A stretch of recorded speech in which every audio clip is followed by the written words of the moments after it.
Hello friends, ഇന്ന് നമ്മൾ ഉണ്ടാക്കാൻ പോകുന്നത് ഒരു പുഡിങ്ങാണ്. ഇതൊരു ക്രീമി ബിസ്ക്കറ്റ് പുഡിങ്ങാണ് ഇന്ന് നമ്മൾ ഉണ്ടാക്കുന്നത്. ഇത് വളരെ ഈസി ആയിട്ട് ഉണ്ടാക്കിയെടുക്കാൻ പറ്റുന്ന ഒരു ടേസ്റ്റി ആയിട്ടുള്ളൊരു പുഡിങ്ങാണ്. അപ്പോൾ നമുക്കിതെങ്ങനെ ഉണ്ടാക്കാമെന്ന് നോക്കാം.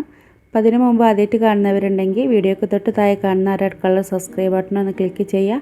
അപ്പോൾ തൊട്ടടുത്തുള്ള ബെല്ലൈക്കൺ കൂടി ഒന്ന് ക്ലിക്ക് ചെയ്യുമ്പോൾ പുതിയതായിട്ട് വിടുന്ന വീഡിയോസ് നിങ്ങൾക്ക് പെട്ടെന്ന് കാണാൻ പറ്റും. അപ്പോൾ നമുക്കിനി ഇതെങ്ങനെ ഉണ്ടാക്കാമെന്ന് നോക്കാം.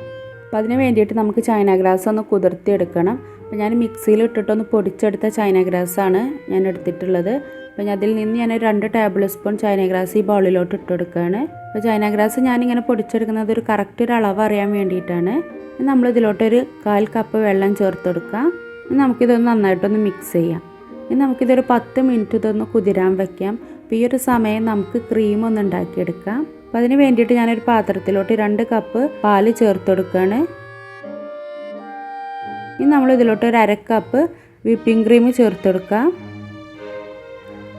നമുക്കൊന്ന് നന്നായിട്ടൊന്ന് മിക്സ് ചെയ്യാം. ഞാനിപ്പോൾ തീ മീഡിയം തീയിലാണ് വെച്ചിട്ടുള്ളത്. അപ്പോൾ അത് നന്നായിട്ട് മിക്സ് ആയിട്ടുണ്ട്. ഇനി നമ്മളിതിലോട്ട് വൈറ്റ് ചോക്ലേറ്റ് ചേർത്തെടുക്കാം. ഒരു 1/4 കപ്പ് വൈറ്റ് ചോക്ലേറ്റ് ചേർത്തെടുക്കാം. നന്നായിട്ടൊന്ന് മിക്സ് ചെയ്യാം. വൈറ്റ് ചോക്ലേറ്റൊക്കെ നന്നായിട്ട് അതിൽ മെൽറ്റ് ആയിട്ടുണ്ട്. ഇനി നമ്മളിതിലോട്ട് കണ്ടൻസ്ഡ് മിൽക്ക് ചേർത്തെടുക്കാം. ഞാനിപ്പോൾ ഒരു 1/2 കപ്പ് കണ്ടൻസ്ഡ് മിൽക്കാണ് ഇതിലോട്ട് ചേർത്തെടുക്കുന്നത്. മധുരമൊക്കെ നിങ്ങളെ ഇഷ്ടത്തിനനുസരിച്ച് നിങ്ങൾക്ക് ചേർത്തെടുക്കാം. പുഡിങ് ആകുമ്പോൾ കുറച്ച് മധുരം വേണം. അപ്പോൾ ഇത് നന്നായിട്ട് മിക്സ് ആയിട്ടുണ്ട്. നമുക്കിതൊന്ന് ചെറുതായിട്ടൊന്ന് തിളപ്പിച്ചെടുക്കണം.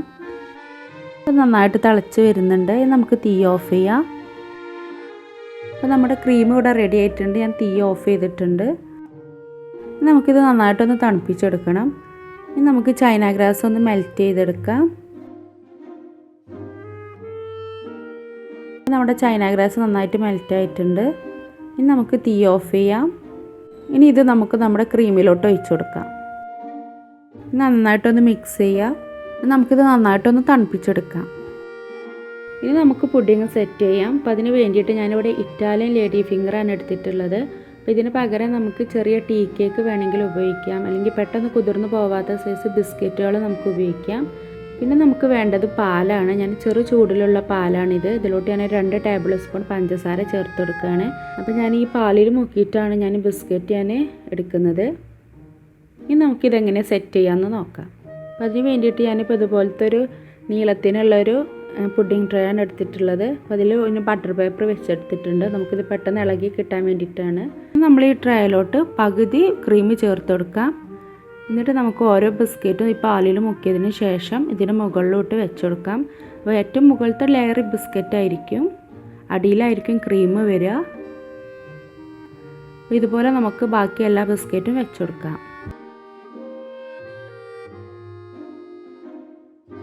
അപ്പോൾ എല്ലാ ബിസ്ക്കറ്റും ഞാൻ വെച്ചെടുത്തിട്ടുണ്ട്. നമ്മൾ ഇതിൻ്റെ മുകളിലോട്ട് ബാക്കിയുള്ള ക്രീം ഒഴിച്ചു കൊടുക്കുക. ഇനി നമ്മൾ ഇതിൻ്റെ മുകളിലോട്ട് കുറച്ച് വൈറ്റ് ചോക്ലേറ്റ് ചേർത്ത് കൊടുക്കുക. ഇത് ഓപ്ഷനിലാണ്. ഇത് നിങ്ങളുടെ കയ്യിലുണ്ടെങ്കിൽ മാത്രം ചേർത്ത് കൊടുത്താൽ മതി. നമുക്കിതൊരു 2 മണിക്കൂർ ഫ്രിഡ്ജിൽ വെച്ചിട്ട് ഇതൊന്ന് സെറ്റ് ചെയ്തെടുക്കാം. ഫ്രീസറിലല്ല കേട്ടോ, ഫ്രിഡ്ജിലാണ് വെക്കുന്നത്. ഇപ്പോൾ 2 മണിക്കൂറായി ഞാൻ ഫ്രിഡ്ജിൽ നിന്നും ഇപ്പോൾ പുഡിങ് പുറത്തെടുത്തിട്ടുണ്ട്. ഇനി നമുക്ക് ഈ പാത്രത്തിൽ നിന്ന് നമുക്കിത് വേറൊരു പാത്രത്തിലോട്ട് മാറ്റാം. ബട്ടർ പേപ്പർ വെച്ചതുകൊണ്ട് തന്നെ പെട്ടെന്ന് തന്നെ നമുക്കിത് എടുക്കാൻ പറ്റും. നമുക്ക് ഈ പുഡിങ് ഒന്ന് തിരിച്ചിട്ട് കൊടുക്കാം. അപ്പോൾ നമ്മുടെ പുഡിങ് ഇവിടെ റെഡി ആയിട്ടുണ്ട്. ഇനി നമുക്ക് ഏത് ഷേപ്പിൽ വേണമെങ്കിലും ഇത് കട്ട് ചെയ്തെടുക്കാം.